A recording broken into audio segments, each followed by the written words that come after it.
कैसे हो प्यारे दोस्तों, मेरे प्यारे बच्चों।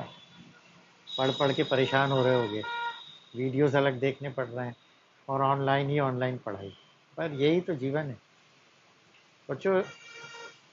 हमेशा एक बहुत ही स्पेशल बात कही जाती है कि दुख को याद करोगे तो दुखी रहोगे, इसलिए सुख पर ध्यान देना शुरू करो। वास्तव में होता क्या है कि जैसा हम सोचते हैं वही चीज़ सक्रिय हो जाती है। इसलिए हमेशा कहते हैं कि be positive in your life. अच्छा सोचोगे तो ही अच्छा होगा। अगर आप सोचोगे कि ये तो होने वाला ही नहीं है और मुझे तो बड़ा दुख है, मैं तो बड़ा परेशान हूँ, तो आप अपने आप को वैसा ही महसूस करेंगे। तो अपने आप को एनर्जेटिक महसूस कीजिए, सोचिए जीवन में सब अच्छा होगा। अगर जब आप ये सोचना शुरू कर देंगे तो वास्तव में आप देखेंगे कि सब अच्छा होने लग गया। यानी ईश्वर आपके कहे को सत्य बना देता है। और फिजिक्स वाले हो तो याद रखो कि actually what we are thinking, that is electromagnetic waves, they are propagating in the same direction. तो आपकी इलेक्ट्रोमैग्नेटिक वेव्स जैसे आपके माइंड से निकलेंगी, वैसा ही आपके सामने सारा दृश्य उपस्थित हो जाएगा और आप जीत जाएंगे। तो याद रखिए, अच्छा सोचेंगे, दुखी न रहें। अगर दुख है तो उसको दूर कीजिए। भगवान दुख देता है तो सुख भी देता है। अगर सुख नहीं रहा तो दुख भी नहीं रहता। So today I am going to discuss now. This is my which one? Wave optics 4 and proof of Snell's law or refraction from wave theory. Already I told you कि जब हम ये गिर गया नीचे, इसको उठा लो जरा, स्केल गिर गई थी। कि with the help of wave theory we are able to prove reflection, जो मैंने पिछले वीडियो में बताया। तो रिफ्रैक्शन वेव थ्योरी कैसे प्रूव करेगी, तो देखिए आप, बहुत इजी है। तो पहले मैं एक मीडियम बना रहा हूँ, दो medium, and this is an interface separating the two medium. This is x1। तो मान लीजिए this is rarer medium and here we have denser medium. ये डेंसर कर दिया। Here speed of light is c and here speed of light is v। और पता ही है आपको, speed of light v is less than c, medium में कम होगी क्योंकि डेंसर है। तो नाउ वेव फ्रंट लेते हैं, हम इंसिडेंट करते हैं। तो this is an incident wave front. क्या नाम दिया आपको याद ही होगा, ए बी। वही पुराना वाला खेल है। थोड़ा सा लंबा कर देता हूँ ये।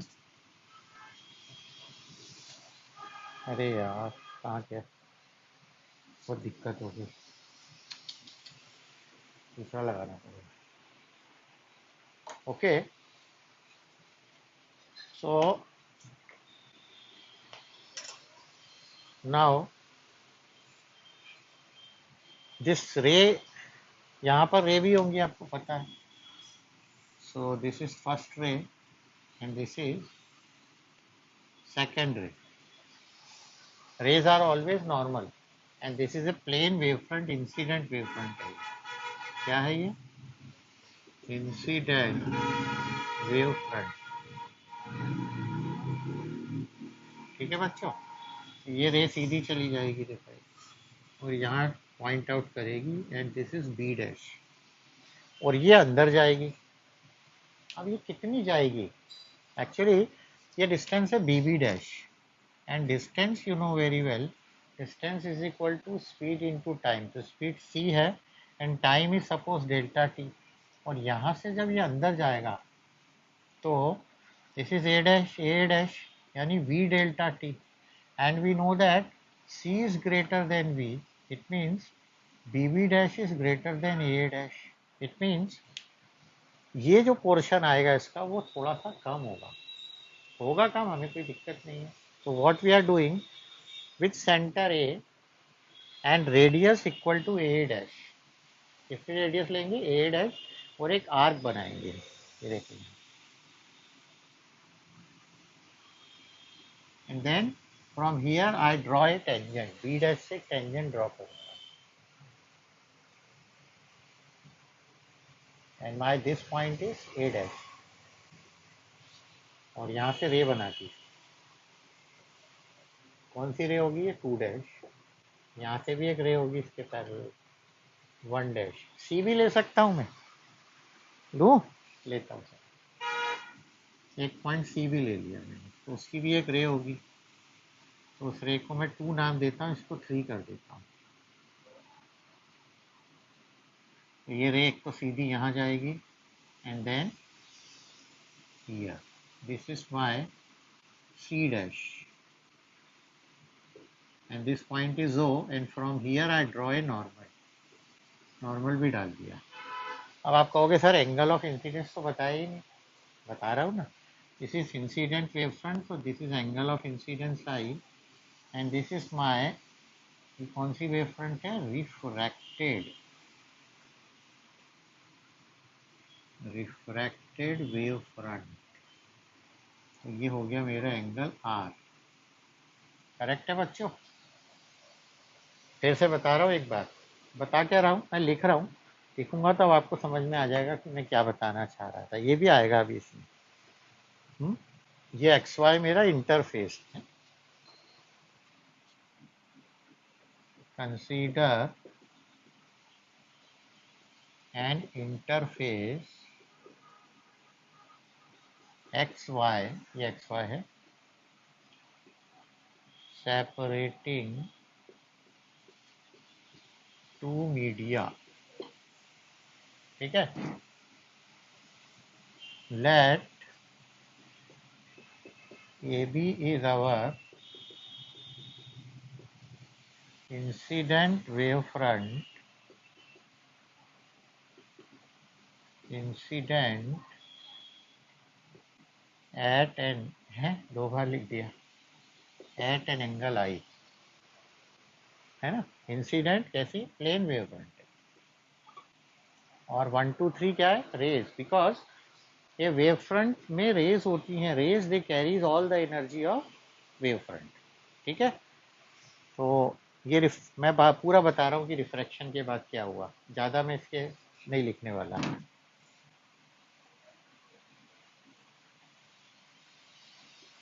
The distance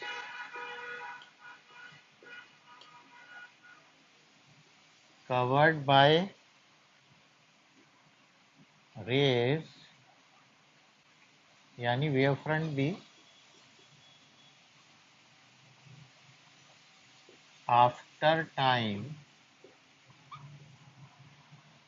delta T is, तो पहले मैं बी वी डैश का लिख देता हूँ, B V dash equal to C into delta T.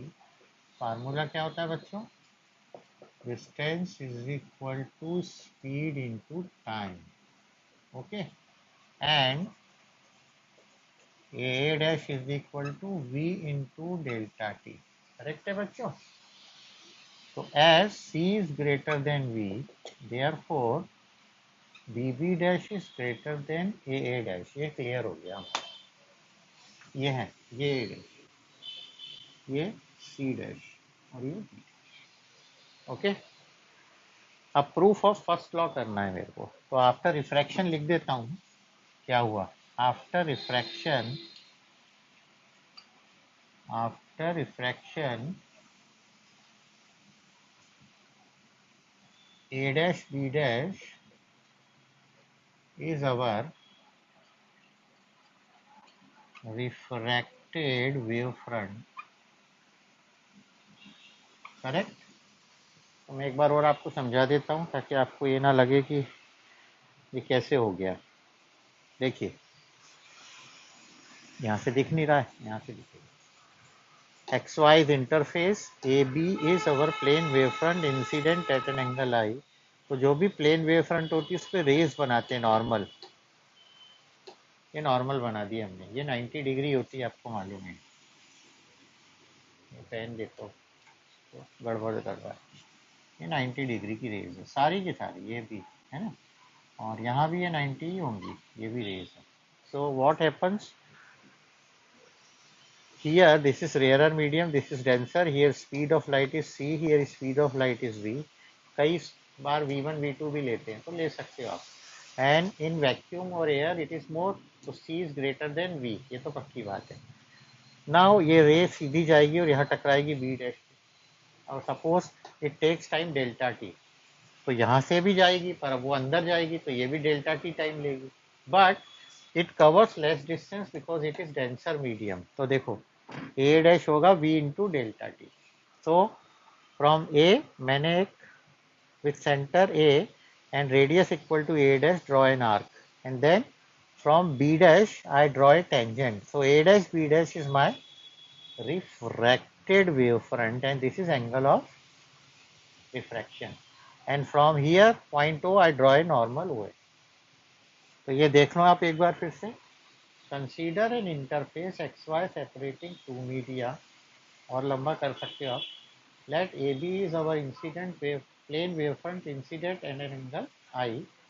The distance covered by rays after time delta t is, तो BB dash is equal to C delta t and A dash क्या होगा V delta t, and C greater than V, therefore BB dash greater than A dash, इसलिए इसका distance कम है, इसका भी कम है ना। तो ये थोड़ा सा तिरछा हो रहा है बेटा, इसको ऐसे करना चाहिए आपको।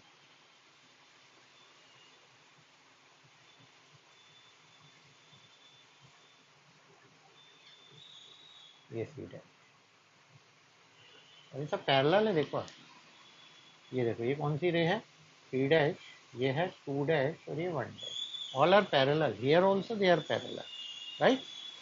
So after refraction A dash B dash is our refracted wavefront, but we have to prove refraction, that is Snell's law. तो Snell's law कैसे prove करेंगे आप? So in order to prove Snell's law, you know very well कि Snell's law is n equal to sin I upon sin r होता है। तो मैं sin I निकालता हूँ और sin r निकालता हूँ और दोनों को डिवाइड कर देता हूँ, बहुत इजी तरीका है। So number one, proof of Snell's law. Snell's law मतलब कौन सा लॉ? अरे फर्स्ट लॉ भाई, फर्स्ट लॉ ऑफ रिफ्रैक्शन। तो साइन आई निकाल रहा हूँ मैं। सो साइन आई, साइन यानी परपेंडिकुलर अपॉन हाइपोटेनियस, तो आई ये है, एंगल के सामने वाला परपेंडिकुलर होता है D B dash, and hypotenuse is 90 के सामने वाला, ये 90 इसके सामने ये है, देखो A B dash, correct. Equation one हो गई। एंड साइन आर निकालता हूँ, sine R is also perpendicular upon hypotenuse, तो आर यानी इसके सामने वाला ये ए डैश, एंड 90 के सामने वाला ये A B dash, and we have to divide them, divide करेंगे और हमारा काम हो जाएगा। तो dividing sine R by sine R यानी 1/2। तो इसको मिटा देता हूँ, इसकी अब जरूरत आपको पड़ेगी नहीं, थोड़ा जगह बना देते हैं, जगह बन जाएगी तो अच्छा लगेगा आपको भी। और डिवाइडिंग 1/2, 1/2 है ना, बट डिवाइड कर रहा हूँ बच्चों, sine I upon sine R equal to B B dash upon A B dash upon A dash upon A B dash, A B dash A B dash A B dash. So what we are getting, BB dash upon A dash, and now we are putting the value of BB dash and A dash. So you know sin I upon sin R, BB dash यानी था C delta T, याद आया, और A dash क्या था V delta T, तो delta T delta T delta T, so we get sin I upon sin R equal to C upon V। याद है C upon V क्या होता है? हैं? अरे रिफ्रैक्टिव इंडेक्स यार, as C upon V equal to n, n यानी refractive index, therefore sin I upon sin R equal to n, hence prove। हो गया? अरे प्रूव हुआ कि नहीं देखो, sine upon sine R equal to, ये दोनों की वैल्यू रखी, ये कट हो गया, we B dash upon A dash. Now B B dash already we know previously, c delta t upon v delta t cancel out, so it is c upon v, that is speed of light in vacuum upon speed of light in medium, and that is the definition of refractive index equal to n. So sin r upon sin r equal to n, hence proved. Snell's law prove हो गया. Now we have to prove which law? Second law. कौन सा law? Second. और second law को prove करने की जरूरत नहीं है, क्योंकि पूरे डायग्राम से आपको पता लग रहा है कि incident wave front, normal and refracted wave front, they all lie in the same plane. एक ही बोर्ड में ही तो बने, तो एक ही प्लेन में तो हुए. तो सेकंड में हम लिखते हैं प्रूफ ऑफ सेकंड लॉ. आपको शायद याद आ रहा होगा, मैंने कहा था इन रिफ्लेक्शन कि ये सेम सेकंड लॉ ऐसा ही है, तो मैं वही लिख रहा हूँ. From the figure or diagram, it is clear that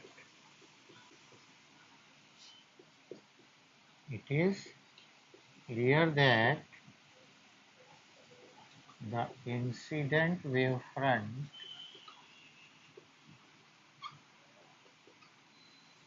comma refracted wavefront and normal all are perpendicular to the plane of the paper. आप कहोगे यार ये तो बोर्ड है, पेपर क्यों लिख रहे हो? अरे भाई हम तो पेपर में लिखेंगे. सो they all lie in same plane. देखो फिर से बता रहा हूँ. From the figure or diagram, it is clear that the incident wavefront, refracted wavefront and normal all are perpendicular to the plane of the paper, so they all lie in the same plane. Hence proved. It means refraction is also can be verified with the help of wave theory. तो wave theory सही चल रही है अभी तक, और अब wave theory interference के बारे में बताएगी कि इंटरफेरेंस में क्या होता है. तो यहीं तक हम विराम लेते हैं. तो प्यारे बच्चों, खुश रहो, बी पॉजिटिव, लेकिन कोरोना पॉजिटिव नहीं, क्योंकि कोरोना पॉजिटिव में निगेटिव होना चाहिए. ये पहली चीज़ ऐसी है जो पॉजिटिव नहीं अच्छी है, और हमें उसके लिए सोशल डिस्टेंसिंग रखना पड़ेगी. तो घर पर रहें, बाहर का कुछ ना खाएं, माता पिता से प्यार दें, प्यार लें, दोस्तों से बात करें, खुश रहें. खुश रहना ही जीवन, सफल जीवन की है. Key of success is happiness. Okay बच्चों, thank you very much. Good bye.